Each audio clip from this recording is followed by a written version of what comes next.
The Unseen Spectrum.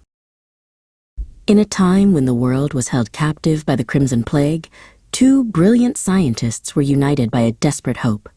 Dr. Silas Sterling, a physicist whose mind saw the universe in elegant equations, and Dr. Linnea Holm, a chemist who could read the secrets whispered by molecules. Their shared task was monumental: to discover a cure. Days bled into nights in their shared laboratory. Silas would map the plague's cellular structure with light and lenses, while Linnea would coax compounds into revealing their potential. Their conversations were a dance of physics and chemistry, a language only they seemed to understand fully. One evening, amidst the clinking of glass and the low hum of a Bunsen burner, Linnea isolated a promising agent. She looked up at Silas, her eyes shining with the thrill of discovery. In that moment, the sterile air of the lab was charged with something more than science. Silas reached out, his hand gently covering hers on the cool glass of the test tube.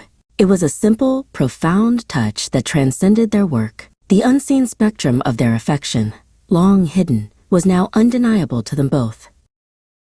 But the world outside their laboratory walls was not built on elegant equations or balanced compounds. A walk in the city park was met with scornful glares and muttered slurs, a brutal reminder that their love was a transgression in the eyes of society.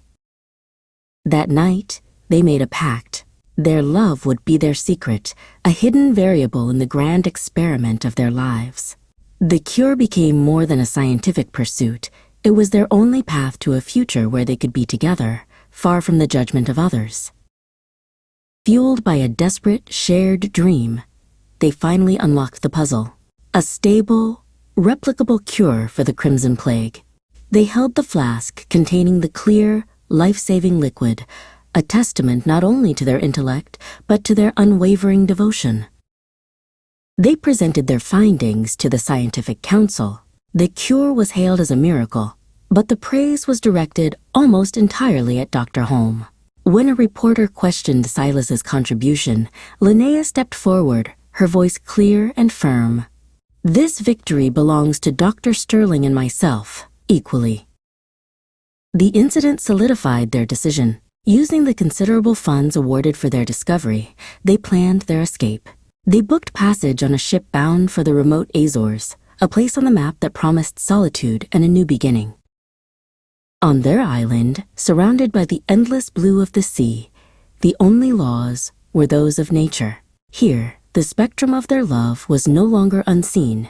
They were simply Silas and Linnea, two brilliant minds and devoted hearts, finally free to build a world of their own.